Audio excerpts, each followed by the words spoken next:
사무엘상 8장의 말씀 같이 보겠습니다. 8장 6절과 7절 2절 같이 봉독합니다. 8장 6절과 7절 같이 봉독합니다. 우리에게 왕을 주어 우리를 다스리게 하라 했을 때에 사무엘이 그것을 기뻐하지 아니하여 여호와께 기도하며 여호와께서 사무엘에게 이르시되 백성이 내게 한 말을 다 들으라. 이는 그들이 너를 버림이 아니요 나를 버려 자기들의 왕이 되지 못하게 함이니라. 아멘. 지난주 말씀을 드릴 때 인생은 상황이나 경험보다 더 중요한 것이 그것을 어떻게 받아들이느냐, 즉 그것을 어떻게 해석하느냐, 이게 더 중요하다라고 말씀을 드렸어요. 이스라엘 백성들이 자신들에게 찾아온 이 평화가 하나님에게로부터 온 것임을 망각하고 사무엘에게 주목했죠. 뛰어난 지도자가 지금 우리에게 이런 안전하고 평온한 삶을 주었다라고 생각했기에 사람에 주목한 이스라엘 사람들이 이웃 나라들을 보면서 지도자의 중요성에 더 주목했어요. 그래서 그들이 결과적으로 사무엘의 아들들이 사무엘과 같은 자질이 보이지 않자 왕을 요구했고, 이 왕을 요구했던 이것이 성경적으로 신앙적으로 보니까 매우 반성경적이었던 것을 지난주 말씀드렸습니다. 이들이 하나님보다 사람이 더 중요했기에 왕을 요구했고, 하나님의 말씀보다는 대중의 의견 또는 그 시대의 사조, 사회적인 가치관과 문화적인 가치관을 크게 보았기 때문에 그들이 왕을 요구했던 거예요. 다 주변에 왕이 있습니다. 그러니까 우리도 왕이 있어야 되겠습니다 라고 얘기했던 거예요. 이것을 하나님께서 어떻게 받아들이셨느냐? 여러분 오늘 7절에 보십시오. 왕을 요구하는 백성들의 이 요구를 하나님께서는 어떻게 평가하셨습니까? 7절 다시 읽겠습니다. 여호와께서 사무엘에게 이르시되 백성이 내게 한 말을 다 들으라. 이는 그들이 너를 버림이 아니요 나를 버려 자기들의 왕이 되지 못하게 함이니라. 하나님께서 어떻게 평가하셨어요? 지금 얘네들이 나를 버렸다라는 거예요. 이스라엘 백성들은 하나님을 버리지 않았어요. 여전히 절기를 지켰고, 그리고 사무엘을 통해서 신앙도 회복되었고, 사무엘의 말씀을 강론하면 얼마든지 들을 수 있는 용의가 있었어요. 이들은 하나님을 버린 게 아니에요. 그런데 하나님께서는 이들을 지금 하나님을 버렸다라고 얘기하시고, 우리는 지금 왕을 요구했을 뿐이에요. 왜? 다 왕이 있으니까 우리도 왕 주십시오. 이게 뭐가 잘못됐습니까? 이렇게 얘기한 거예요. 남편이 바람이 났어요. 그래서 아내도 모르고 자식도 모르고 항상 나가요. 남편이 얘기하는 거, 저는 가족을 버린 적이 없습니다. 그냥 시간이 있을 때 아이들 대신에 내연녀하고 좀 같이 여행 다니고 돈 쓰고 집에다 돈 안 갖다 줬어요. 저는 가족을 버린 적이 없습니다. 예, 웃는 분들 계시는데 동의할 분이 아무도 없어요. 가족을 버린 거예요. 바람난 아내가 남편 두고 자식 두고 확 다녀요. 애들이 귀찮으니까 친정에다 맡겨놓고 확 다녀요. 저는 아이를 버린 적이 없습니다. 가족을 버린 적이 없습니다 라고 얘기하면 이걸 들을 사람이 있습니까? 아무도 없어요. 가족을 버린 거예요. 우리는 왕을 요구했을 뿐입니다. 그런데 이 왕을 요구하는 게 어떤 의미냐면, 하나님의 도움, 하나님 말씀보다는 왕의 도움, 왕의 말을 더 귀히 여기겠습니다. 바람난 거예요. 그래서 이스라엘 백성들이 우상을 숭배할 때 하나님께서 영적으로 어떻게 표현하냐면, 얘들이 지금 간음하고 있다, 이렇게 간음하고 있다. 이게 영적인 간음이라는 거예요. 하나님을 우선순위에서 자꾸 내리면은 결국 하나님을 버리는 거예요.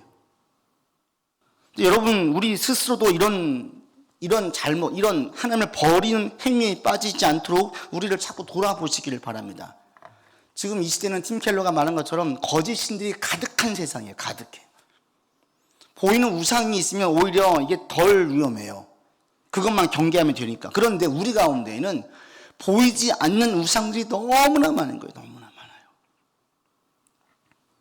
입술로는 하나님을 고백을 해요. 이스라엘 백성들도 절기를 버리지 않았어요. 하나님 말씀을 버리지 않았어요. 다만 왕을 요구했을 뿐이에요. 근데 이것은 하나님을 버린 행위와 똑같아요. 저는 하나님을 고백합니다. 주님을 사랑합니다. 입술로 고백해요. 그러나 이 입술의 고백이 이것보다 훨씬 더 중요한 게 뭐냐면 마음의 고백이에요. 마음의 고백.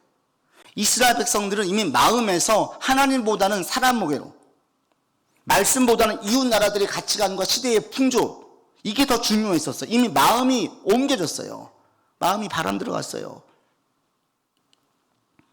여러분 이 시간 예배 드릴 때 우리의 입술보다 더 중요한 게 뭐냐면 지금 내 마음이에요. 봄바람 들고 가을바람 들면 마음이 막 붕 떠 있잖아요. 마음 떠 있는 분은 정처 없어요. 이 마음을 진정시키지 않고서는 계속 그 바람난 마음이 가라앉지를 않아요. 우리 마음이 하나님께로 향해져 있지 않으면 결국에는 우리의 행동도 하나님과 반대로 가요. 그래서 주님 믿을 때에 준 그 주님의 보호와 인도하심 이게 없어요. 결국 말씀과 반대로 가서 말씀과 반대의 삶은 죄된 삶이에요. 이 땅에 있는 모든 병마, 모든 고통, 모든 울음의 근원이 죄거든요. 이 죄 속에 내가 허덕이다 보니까 인생을 살면 살수록 인생이 고단해요. 힘들어요. 감사가 없어요. 이게 왜 그러냐? 근원에 들어가면 죄 때문에 그래요. 죄 때문에. 마음에서 하나님께 향해져 있으면 저절로 죄가 떨어져 나가게 되어지고 저절로 죄가 멀어져요. 그러면 이렇게 삶을 살수록 점점 감사와 행복감이 넘치게 되어집니다. 그래서 여러분 입술의 고백보다 중요한 게 우리 마음의 고백이에요. 내 마음이 지금 하나님께로 향해 있는가 이거예요. 여러분 하나님께로 여러분 마음이 향해 있습니까? 한번 진단을 해보세요. 제가 두 가지만 제시해 드릴게요. 첫 번째로 하나님 하면 내 마음 가운데 떠오르는 게 있어야 돼요. 하나님께로 마음이 향해 있는 분들은 하나님, 주님이라고 고백을 하잖아요. 감정적인 어떤 반응이 있어요. 여러분 육신적인 부모님을 생각해 보세요. 아버지, 어머니 떠올려 보세요. 아무 개념이 없는 분이 있습니까? 없어요. 왜? 우리 부모님은 내가 지금 여기 내 인생 여기 오기까지 우리의 삶에 지대한 영향을 미쳤어요. 매우 긴밀하게 우리의 삶에 들어오셨어요. 때문에 우리 아버지, 어머니를 생각을 하면 떠오르는 게 있고 감정적인 어떤 반응이 있어요. 감사가 있고 또 귀함이 있고 좀 오래 사셨으면 좋겠고 건강하셨으면 좋겠고 여러 가지 생각들이 떠올라요. 하나님 하면 떠오르는 게 있어요. 하나님께로 마음이 향해 있는 분들은 자연스럽게 떠올라요. 제가 지난번에 그 너튜브를 보다가 짤막하게 올라온 영상 보고 이제 막 말을 튀는 여자애가 퇴근한 아빠가 집에 들어오니까 소파에서 막 놀다가 이 엄마가 이걸 찍은 거죠. 아빠가 들어오니까 애가 아빠 이 말하면 눈이 동그래져가지고 아빠를 바라보는 거예요. 쌍둥이 여동생을 둔 초등학교 아이가 학교를 마치고 나오니까 쌍둥이 여자애들 둘이 밖에 있다가 오빠 부르면서 막 달려가니까 초등학교 1, 2학년쯤 돼 보이는 아이가 두 쌍둥이 여자애를 불끈 들어요. 자기 가운데에 아빠는 너무 좋은 거고 오빠는 너무 좋은 거예요. 그러니까 그냥 부르면 그냥 환하게 웃게 되어지고 저절로 반응이 돼요. 내 마음에 하나님이 있으면 떠오르는 게 있어요. 하나님이라고 외칠 때에 아무런 마음이 없다. 지금 여러분 마음이 바람 들어간 거예요. 마음을 빨리 잡으셔야 돼요. 그렇지 않으면 내가 입술의 고백으로 아무리 주님을 찬양합니다. 교회에서도 봉사를 아무리 많이 하고 헌금을 아무리 많이 해도 내 마음이 하나님께 향해져 있지 않으면 하나님 우리 마음을 우리 육신의 행위처럼 보시거든요. 우리 마음이 떠나가 있으면 너 지금 바람 들었구나 이러세요. 여러분 마음이 계속 하나님께로 향할 수 있기를 바랍니다. 이것은 구원의 유무 문제가 아닙니다. 하나님과 친밀함의 문제예요. 친밀해지면 하나님 할 때 여러 가지 마음이 들어요. 어떤 분들은 웃고요. 어떤 분들은 찬송하고요. 어떤 분들은 감사해요. 또 어떤 분들은 울어요. 하나님 하면 떠오르는 게 있어요. 이걸로 여러분 한번 자가 진단을 해보세요. 나는 지금 하나님께로 마음이 향해져 있는가? 또 하나, 하나님께로 마음이 향해져 있는 분들은 그들 가운데 하나님을 생각할 때 두 번째로 힘이 나요. 하나님을 떠오를 때에 힘이 생겨요. 그래. 이런 마음이 생겨요. 다윗이 어쩔 수 없이 이 블레셋 편에서 이스라엘과 싸워야 될 때가 있었습니다. 하나님께 기도하며 나아가 결국은 그 싸움에 참전하지 않을 수 있었고 다시 자신들이 머물고 있는 이 시글락에 와 보니까 아말렉에 와가지고 다 잡아갔어요. 이게 얼마나 그들 마음을 녹아지게 만들었는지 다윗도 울고 함께 있던 병사도 다 같이 울어요. 깊은 절망에 빠진 거예요. 이 절망이 분노로 바뀌고 살기로 바뀌어가지고 함께 있던 사람들이 다윗을 죽이려고 했어요. 너 때문에 우리 처자식이 전부 다 지금 뺏겼다. 다윗을 죽이려고 했어요. 그때 다윗이 어떻게 나오냐? 사무엘상에 보니까 크게 위험했을 다윗이 하나님 여호와를 힘입어서 용기를 얻었어요. 여러분, 사회적으로 또는 가정적으로 우리가 봅시다. 국가가 부도가 났어요. 가정이 부도가 났어요. 아빠 사업체가 망해가지고 완전히 지금 우리가 월세방으로 도망쳐야 되겠어요. 깊은 절망에 빠져 있을 때 어때요? 이 절망에서 헤어나오기가 너무 힘들어요. 이것은 마치 내 어깨에 큰 바위 하나 얹은 것처럼 느껴져가지고 일어설 힘이 없어요. 그러니까 많은 사람들이 절망에 빠져 있을 때에 그냥 목숨을 끊어버려요. 지금 다윗이 그런 상황이에요. 함께 있던 모든 사람들과 함께 마음이 녹아지고 무너져가지고 함께 울었어요. 이제 끝났다. 그래, 됐다. 그만 살자. 이럴 수 있어요. 그런데 다윗이 하나님을 생각하니까 힘이 난 거예요. 그러니까 거기에서 갑자기 아니다. 이렇게 해서 일어나가지고 다시 찾는 거예요. 절망스러운 분위기가 가득한 그 가운데 이 절망을 뚫고 이겨내기가, 소망을 찾기가 얼마나 어려운지 모릅니다. 다윗은 찾은 거예요. 어디에서요? 하나님을 떠오르니까 힘이 생기는 거예요. 소망을 찾는 거예요. 여러분, 하나님 생각하면 위로가 되고 힘이 됩니까? 한 줄기 소망이 보입니까? 숨이 쉬어집니까? 이 세상에선 답답해요. 현실을 볼 때 막막해요. 이게 언제 이 고난이 끝날지 모르겠어요. 그런데 하나님을 생각하면 숨이 쉬어지는 거예요. 이 갈증이 좀 해소가 되는 거예요. 뭔가 힘이 있는 거예요. 자꾸 대안을 찾는 거예요. 저 여러분들이 하나님을 생각할 때 이렇게 힘을 얻을 수 있기를 바랍니다. 생각을 해보세요. 하나님 하면 힘이 생겨요? 상황이 어려웠고 힘들수록 그럴 수 있어요. 스트레스를 받지 말라는 게 아니에요. 스트레스를 받을 수 있어요. 저도 그런 경험이 있는데, 제가 미국에 1년간 부목사 생활을 할 때 그 진로를 엄청 고민을 했어요. 미국에서 계속 목회를 할 것이냐, 한국으로 갈 것이냐. 계속 고민을 하고 있는데, 그때 이제 그 비자 만료가 다가오고 진로 문제를 고민할 때 매일 기도했어요. 그러면서 계속 제 스스로 괜찮아, 하나님께서 날 지켜주시고 찬양도 많이 했었어요. 머리가 길어서 미용실을 가서 교회 집사님이 머리를 깎아서 깜짝 놀라시는 거예요. 목사님, 뒤에 동그랗게 구멍이 뻥 뚫렸어요. 500원짜리 하나하고 50원짜리 하나가 뚫렸어요. 이러시는 거예요. 이거 스트레스성 탈모 같은데요. 요즘 뭐 스트레스 받는 게 있으세요? 이러시는 거예요. 저는 계속 안 받는다고 얘기했는데 몸이 스트레스를 받고 있었던 거예요. 지금은 없습니다. 그때만 일시적으로. 스트레스를 계속 받게 있었어요. 제가 그때 계속 스스로에게 위안을 했어요. 아니야, 하나님께서 날 붙잡아 주실 거야. 지켜주실 거야. 저는 스트레스 안 받는 줄 알았어요. 근데 몸은 받고 있었던 거예요. 그게 생긴 거예요. 하나님을 의지할 때 스트레스를 받아요. 때로는 잠을 못 잘 수도 있어요. 그런데 하나님을 의지할 때 힘을 내는 사람들은 그냥 거기에 주저앉아 있지 않아요. 하나님을 생각하면서 마음이 무너져가지고 펑펑 울면서 거기에 주저앉아 있지 않고 소망을 찾아요. 자기 할 일을 계속 해나가요. 이게 여러분 엄청난 힘입니다. 무엇인가 의욕적으로 안 해도 괜찮아요. 그냥 그 자리에서 묵묵하게 자기 일을 계속 할 수 있는 것도 엄청난 힘이 필요해요. 특히 힘들고 어려운 상황 가운데. 지금 현실이 막막하고 암담할 때 거기에서 내게 주어진 일을 똑같이 해낸다는 것은 이게 엄청난 힘이에요. 믿음의 사람들은 상황을 이겨내요. 모든 불안과 초조 그 가운데에서 아무것도 못하는 것이 아니라 하나님을 붙잡으면서 다시 이겨내요. 여러분 가운데 이런 힘을 얻을 수 있기를 바랍니다. 하나님께서 사람을 불러서 사명을 주시고 사명을 감당하도록 힘을 불어 넣으실 때 제일 많이 하셨던 게 뭐냐면, 내가 너와 함께 하겠다. 내가 너와 함께.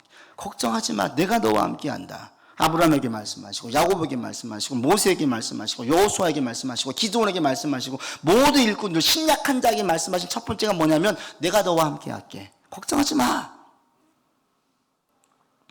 예수님께서 이 땅에 오셔서 이 땅에서 가장 큰 축복과 힘이 되는 게 무엇입니까? 하나님께서 우리를 사랑하시는데 우리와 함께 하심이 증명되었어요. 보라 처녀 잉태한 아들 그 이름을 임마누엘이라 하리라. 임마누엘, 하나님께서 우리와 함께 하신다. 이게 힘인 거예요. 우리가 이 땅을 살아갈 때 가장 큰 힘이 뭡니까? 하나님이 지금 나와 함께 하시는 거예요. 그게 위로가 되고 힘이 되어요. 심지어 육신적인 부모님이 연약해지고 연세가 들어도 내가 이제 힘이 더 있어도 부모님을 생각하면 위안이 되잖아요. 육신적인 부모, 힘이 빠진 부모님도 위안이 되는데, 육신적인 부모도 이러한다면 힘이 쇠하지 않는 하나님을 생각할 때 얼마나 힘이 나겠어요. 힘을 누리지 못하는 분들은 지금 하나님께로 그 마음이 향해져 있지 않은 거예요. 하나님께서 얼마나 크신 분인지, 얼마나 위대하신 분인지를 삶에서 많이 경험하지 못한 분들이에요. 전 여러분들이 삶에서 하나님의 도움을 자꾸 경험할 수 있기를 바랍니다. 하나님은 죽은 신이 아닙니다. 이상이 아닙니다. 인간이 만들어낸 신이 아닙니다. 하나님은 실제하신 분이에요. 지금도 우리의 삶에서 우리의 삶의 문제 가운데 함께 하시는 분이에요. 내가 고민하는 문제, 내가 힘들어하는 문제, 하나님께 자꾸 아뢰세요. 인간에게 하소연하지 마시고 그 이전에 하나님께 아뢰세요. 주님 도와주세요. 저 진짜 죽을 것 같습니다. 저 그냥 확 죽어버려요. 이창수 목사님 그랬대잖아요. 하나님께 왜 이렇게 나를 힘들게 하나, 사대질에 가면서 왜 이렇게 나를 힘들게 하십니까? 하나님께 자꾸 아뢰는 거예요. 그러다 보면 그 가운데에서 도와주시는 하나님을 경험하게 돼요. 이 경험이 쌓이면서 하나님에 대한 신뢰가 쌓이고요. 상황과 눈에 보이는 결과물보다 하나님에 대한 신뢰가 더 커져요. 이게 믿음이에요. 이게 굳센 믿음이에요. 이 믿음이 쌓이면 나중에는 어떤 어려움이 와도 그냥 그 자리에서 아이고 하지 않아요. 합의를 찾아요. 절대 절망 가운데 인생을 마감하지 않아요. 절망을 뚫고 다시 소망 가운데 나아가요. 여러분 한번 살펴보십시오. 주님 생각하면 이 마음에 힘이 됩니까? 그런 신앙으로 성장할 수 있기를 바랍니다. 이스라엘 백성들은 처음에 하나님으로 회복이 되었어요. 그런데 나중에는 하나님으로 회복을 된 게 아니라, 위안을 얻는 게 아니라 넓은 집 아파트, 좋은 차, 넉넉한 돈, 여기에서 마음의 위안을 얻고 평안을 얻었어요. 그러자 그들의 마음이 변질되기 시작했고 하나님에게서 인간에게로, 환경에게로 자꾸 바꾸어지는 거예요. 결국 이 행위가 하나님을 버리는 왕을 요구하는 데까지 갔어요. 이런 요구를 들었을 때에 여러분 6절에 보시면, 7절에 보시면, 6절 보시면 사무엘이 어떤 마음이었습니까? 6절 보시면 사무엘이 그 얘기를 듣자 6절에 보시면 같이 읽겠습니다. 우리에게 왕을 주어 우리를 다스리게 하라 했을 때에 사무엘이 그것을 기뻐하지 않았어요. 사무엘이 기쁘지 않았어요. 첫 번째 왜 기쁘지 않았느냐? 첫 번째로는 인간적인 서운함이 있었어요. 사무엘도 인간입니다. 사무엘의 정서에서 이들이 왕을 요구하는 첫 번째는 인간적인 서운함이 있었어요. 일평생 사무엘은 이스라엘 백성의 회복을 위해서 힘을 썼어요. 죄를 끊고 말씀에 귀를 기울이게 하고 말씀을 전했을 때 백성들이 반응을 해서 백성들과 함께 평화와 번영을 누리게 만들었는데 자기의 모든 인생을 진짜 갈아 넣었어요. 그게 사무엘이에요. 그랬더니 지금 늙고 자식들이 조금 부족하게 보이고 불의를 행하자 왕을 요구하는 거. 이것은 사무엘이 볼 때는 과한 요구였어요. 왜? 이스라엘 가운데 왕을 요구한 적이 없어요. 지금 나라가 어려운 것도 아니고 굳이 왕을 요구할 필요가 없는데 이거 어떤 느낌이냐면 자신을 뒷방 노인으로 취급하는 거예요. 자기를 무시하는 행위예요. 지금 사무엘은 이렇게 받아들였어요. 그래서 사무엘이 나중에 보면은 그 자기의 속내를 드러내요. 내가 너희 가운데 누구 것을 내가 빼앗은 적이 있냐? 따질 필요가 없거든요.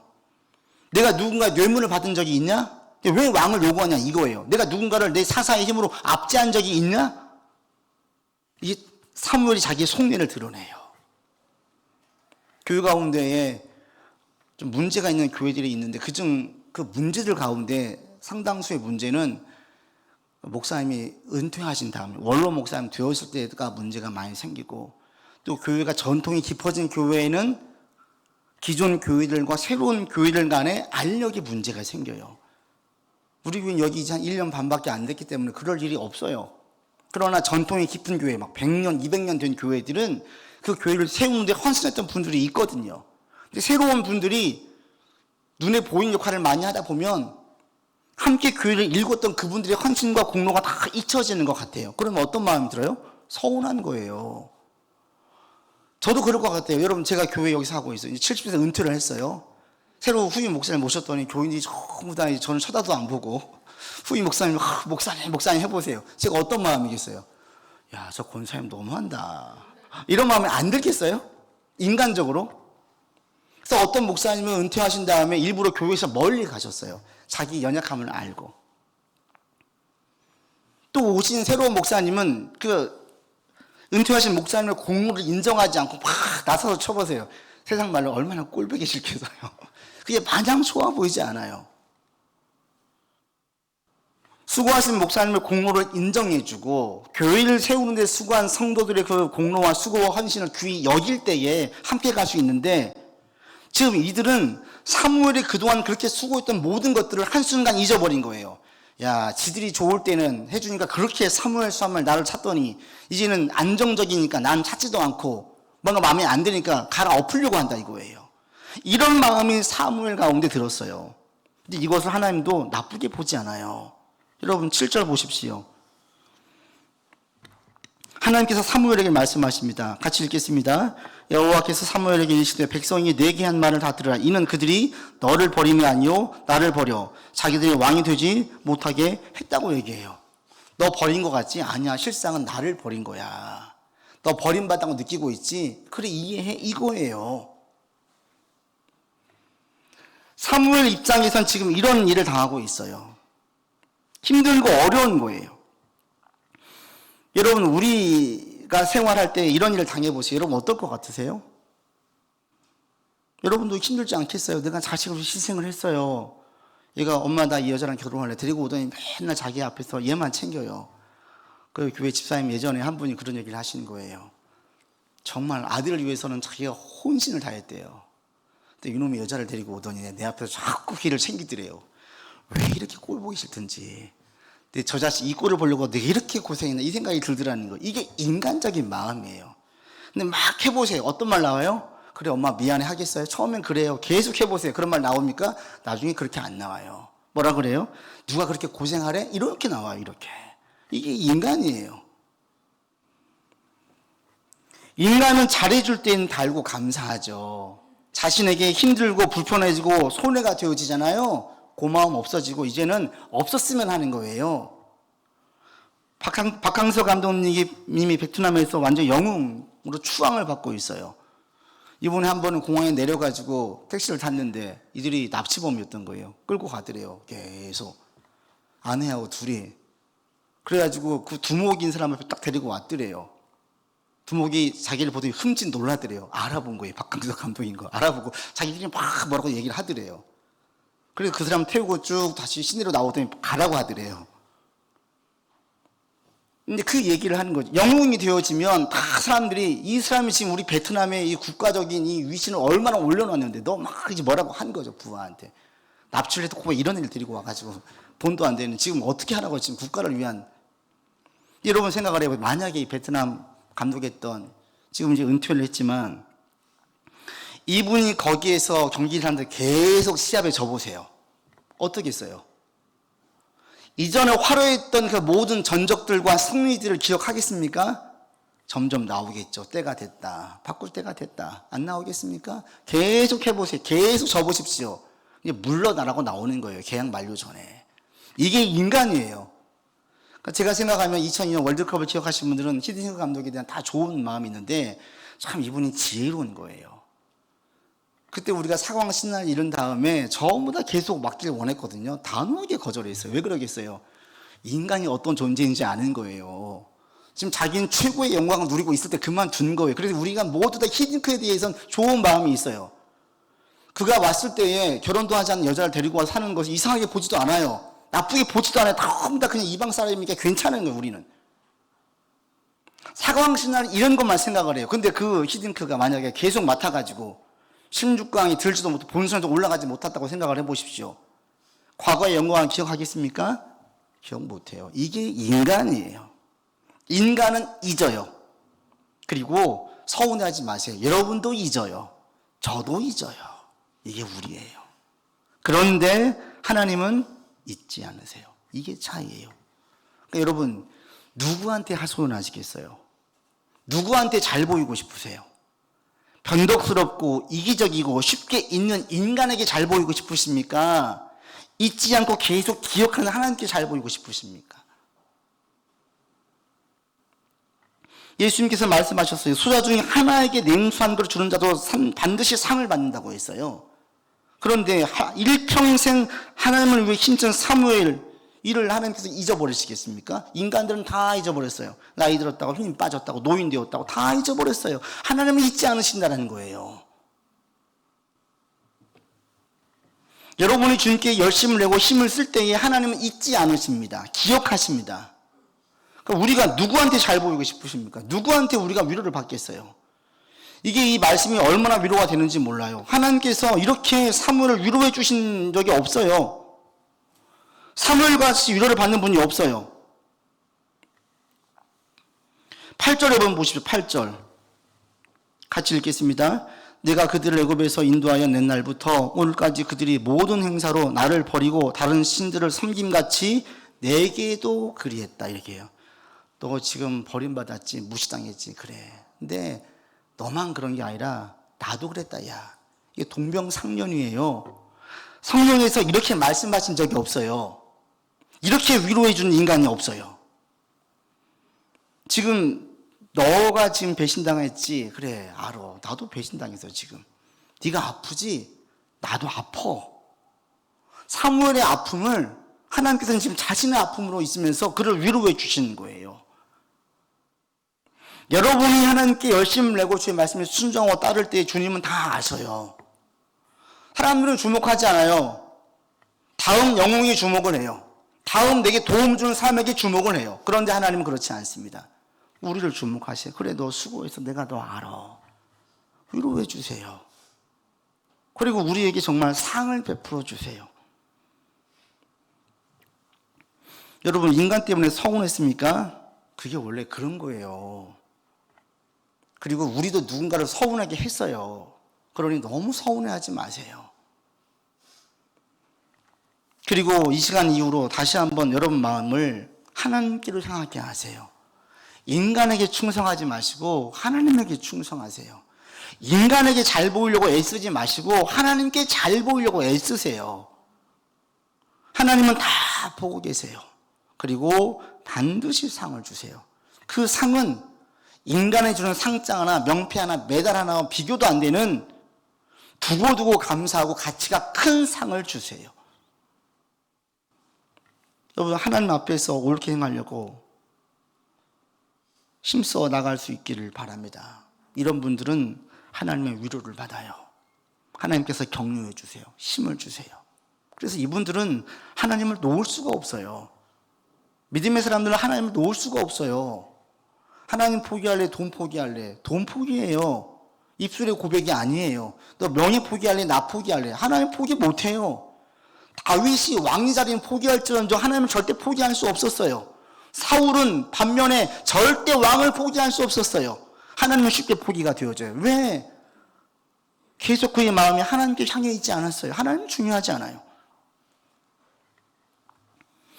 여러분의 마음이 온전히 하나님께로 향할 수 있기를 바랍니다. 아멘. 하나님께서 베푸시는 상을 받고 그 상을 감사하고 누릴 수 있는 여러분들 되기를 바랍니다. 인간적으로 사무엘은 첫 번째 인간적인 서운함이 있었어요. 그런데 이 인간적인 서운함과 함께 또 한 가지 큰 서운함이 뭐냐면 사실은 이게 신앙적으로도 옳지 않기 때문이에요. 하나님께서 이것을 옳지 않게 보았기 때문에 또 한 가지 서운했던 거예요. 그래서 사무엘이 하나님의 말씀을 가지고 9절로 18절까지 쭉 풀어내요.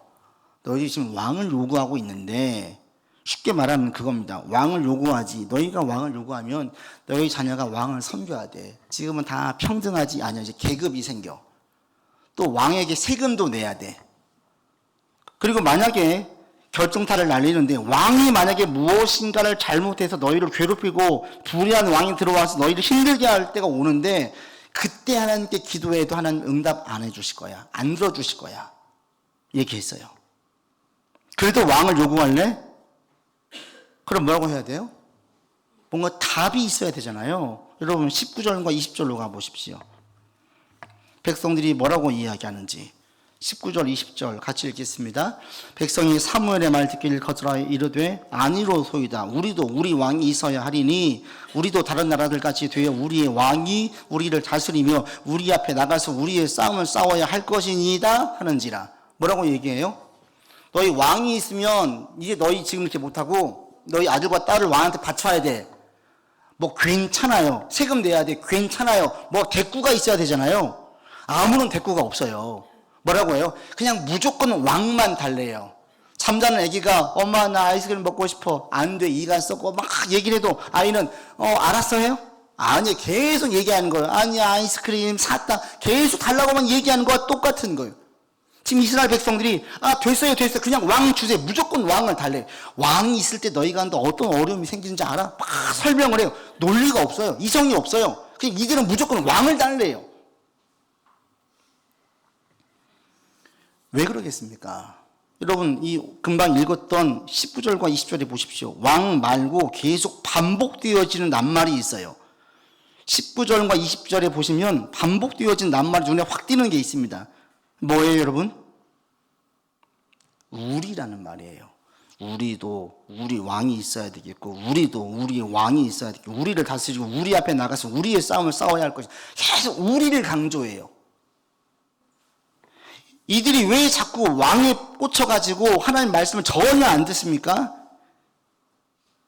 지금 우리한테 가장 이로운 게 지금 왕이라는 생각이 가득한 거예요. 미래를 생각하지도 않아요. 하나님 입장에서는 더더욱 아니에요. 오직 지금 나 자신, 지금 지금 나와 우리에게 가장 좋은 게 뭐냐? 왕이라는 거예요. 여기에 꽂히니까 아무리 말씀을 하고 그럴 때 니네 가운데 어떤 어려움이 생긴다고 아무리 설명을 해도 안 들어요. 자, 내 아이가 자녀가 게임에 빠졌어요. 그 게임에 빠진 아이에게 얘기를 해보세요. 야, 네가 지금 이렇게 할 때 인생이 어떻게 되고 막 얘기하면 듣습니까? 안 들어요. 그게 빠져버리면 더 이상 안 들리는 거예요. 지금 당장은 이게 내한테 너무 좋거든요. 이스라엘 백성들만 그러지 않습니다. 우리도 똑같습니다. 여러분들이 지금 내가 좋아하는 것에 꽂히면, 이게 지금 내게 가장 좋은 것이라는 착각에 빠지면, 이 생각이 강하면 강할수록 하나님 말씀에는 대꾸하잖아요. 막 말씀이 하나님께서 찬양을 통해서, 기도를 통해서, 말씀을 통해서, 예배를 통해서 계속 내게 말씀해 주셨어요. 그랬더니 하는 말이, 하나님 됐고요. 그냥 이거 들어주세요. 이런 생각이 있는 거예요. 이런 생각. 이게 지금 이스라엘 백성들이에요. 내 가운데 지금 필요한 것이 채워져야 돼. 오로지 지금의 나, 지금의 우리에게만 초점이 맞춰져 있으면 그때부터는 그게 빠져요. 마치 탐욕처럼 이게 없으면 이게 나는 불행한 것 같은 거예요. 이게 이루어지지 않으면 나는 불행한 거예요. 이게 응답이 안 되면 하나님 나를 안 사랑하시는 것이라고 단정 지어버려요. 지금 내 가운데 탐욕에 빠진 이브처럼 계속 먹음직스러워요. 너무 보기 좋아요. 꼭 가졌으면 너무너무 좋겠어요. 하지만 행복할 것 같아요. 이게 가득한 거예요. 이게 탐욕이에요. 이게 빠지면 아무리 말씀하셔도 안 들어요. 안 들려요. 여러분들이 무엇인가 바라는 것, 하나님 자녀로서 바라는 것은 나쁜 건 아닙니다. 자녀로서 마땅하게 누릴 것도 좋습니다. 그러나 무엇인가 소원할 때에, 그것이 간절히 갈망할 때에 그것이 없으면 절대 불행할 것이다. 그게 없으면 나는 하나님께서 나를 사랑하지 않는 거야 라는 착각에 빠지게 만든다면 여러분 탐욕일 확률이 높아요. 이게 가득하면 자기의 생각이 하나님의 생각보다, 자기의 지혜가 하나님의 지혜보다 더 뛰어난다는 생각에 빠져요. 그러면 절망하는 거예요. 낙심하는 거예요. 이사야 선지자를 통해서 분명하게 말씀하십니다. 하나님 누구십니까? 우리의 생각보다 훨씬 높으신 분이에요. 여러분의 인생을 계획하는 계획보다 하나님께서 우리를 향하신 인생의 계획이 훨씬 좋아요. 동의가 되십니까? 하나님의 지혜는 어떤 인간의 지혜보다 훨씬 뛰어나요. 사도 바울이 말합니다. 하나님이 너희가 볼 때 아무리 하나님께서 미련해 보여도 사람보다는 훨씬 지혜롭다. 하나님께서 아무리 약한 부분이 있는 것처럼 보여도 하나님이 가장 약한 것을 내어놓아도 사람보다 훨씬 강하다. 인간과 하나님은 비교가 안 돼요. 그런데 이 무엇인가 지금 내게 필요한 것, 내 꽂히면 하나님보다 내가 더 지혜롭다는 착각에 빠져요. 그러니까 계속 그것만 요구하는 거예요. 여러분 무엇인가 원하고 구할 때에 내 생각을 강화시키지 않기를 바랍니다. 내 생각. 이게 마치 가장 옳은 것처럼. 아니에요. 한치 앞을 모르는 게 우리 인간입니다. 인간의 지혜는 다 그 나물의 그 밥이에요. 50보 100보예요. 아무리 뛰어난 인간도 보십시오. 완벽한 인간, 흠이 없는 인간, 모든 걸 다 지혜롭게 처리한 인간이 있습니까? 어떤 분야에 뛰어난 분은 다른 분야에서 분명히 미흡함이 있어요. 이게 인간이에요. 하나님은 그렇지 않습니다. 여러분 힘들고 어려울 때마다 내 갈망이 이루어지지 않고 낙심이 밀려올 때마다 이렇게 고백하세요. 하나님의 생각은 나의 생각보다 높다. 하나님이 인도하시는 내 인생길은 내가 계획한 인생길보다 훨씬 좋다. 하나님의 지혜는 나의 지혜와 비교가 안 된다. 그러니까 내 뜻대로 너무나 고집하지 말자. 자녀로서 구할 것 하나님 구하게 하십니다. 의식주 문제라든지 영광 돌리는 삶을 살기 위해서 필요한 것을 채우고 요구하는 거라든지 나쁘지 않아요. 죄도 아니에요. 구하세요. 그러나 그것이 내 가운데에 우상처럼 하나님 말씀을 다 무시하고 내 생각을 절대로 요구하는 것처럼 빠지지 않게 하시라는 거예요. 이스라엘 백성들은 여기에 지금 빠져버렸어요. 이제 안 들려요. 결과는 뻔해요. 이미 말씀하신 너희들에게 왕이 있을 때 어떻게 되는지를 얘기하셨는데 그게 그냥 그대로 이루어져요. 여러분 가운데 이런 죄와 고통에 빠지는 삶이 되지 않기를 바랍니다. 여러분 무엇인가 간절히 갈망하고 있으세요? 그게 하나님 보시기에 옳아요? 이거 안 이루어지면 불행할 것 같으세요? 아니에요. 안 불행합니다. 하나님께 맡기고 나가면 그 인생길이 가장 좋은 길이에요. 지금 내 뜻대로 안 돼도 실망하지 마세요. 내 뜻대로 안 될 뿐이지 내 인생이 잘 안 풀리는 건 아닙니다. 돌아가는 것 같은데 그 길이 가장 빠른 길이고 가장 행복한 길이고 가장 안전한 길이에요. 가장 감사할 길이에요. 그러니까 여러분 살필 게 뭐냐면 지금 내가 하나님 보시기에 합당한 길을 가고 있는가 이것만 보세요. 지금 내 마음에 하나님을 향한 마음이 가득한가 이것만 보세요. 그리고 가고 있다면 감사함으로 계속 그 길을 가세요. 반드시 주께서 주시는 상을 보게 될 것입니다. 이런 상을 받아 누리는 여러분들 되기를 바랍니다. 말씀을 맺습니다. 여러분 하나님과 친밀함을 계속 유지하세요. 하나님 하며 떠오르는 게 있기를 바라고 힘을 얻기를 바랍니다. 다윗처럼 하나님께서 나의 산성이시고 바위가 되시고 요새가 되면 고백할 수 있기를 바랍니다. 그래서 하나님 말씀이 이렇게 고백하는 자들에게 계속 들릴 겁니다. 하나님 말씀이 들려요. 그때에 고집 부리지 말고 하나님 말씀을 꼭 붙들고 사시는 저 여러분 되기를 바랍니다. 이런 자에게 하나님께서는 사무엘을 위로하듯이 위로하세요. 다 안다 책임지세요. 반드시 함께 하십니다. 이런 인생, 이런 신앙생활을 할 수 있기를 주 이름으로 축원합니다. 아버지 하나님, 이스라엘 백성들이 왕을 요구합니다. 이 행위가 하나님을 버리는 것이고 어떠한 결과로 이어지는지를 전혀 생각하지 않는 이 이스라엘 백성들, 우리가 이들의 삶을 따라가지 않기를 원합니다. 하나님에게서 우리의 마음이 인간에게로, 물질로, 어떤 권력으로, 자리로 옮겨지지 않기를 원합니다. 우리의 마음의 중심이 계속 하나님께로 향할 수 있도록 인도하여 주시옵소서. 우리를 가장 잘 아시는 주님께 소망을 두고 주의 상을 바라고 주의 위로와 힘을 얻으면서 살기를 원합니다. 이번 한 주간 우리 가운데 끊임없이 말씀하실 것인데 그 말씀 앞에서 고집 부리지 말게 하시고 말씀 앞에서 나를 쳐서 복종시키는 신앙이 되도록 우리를 주장하여 주옵소서.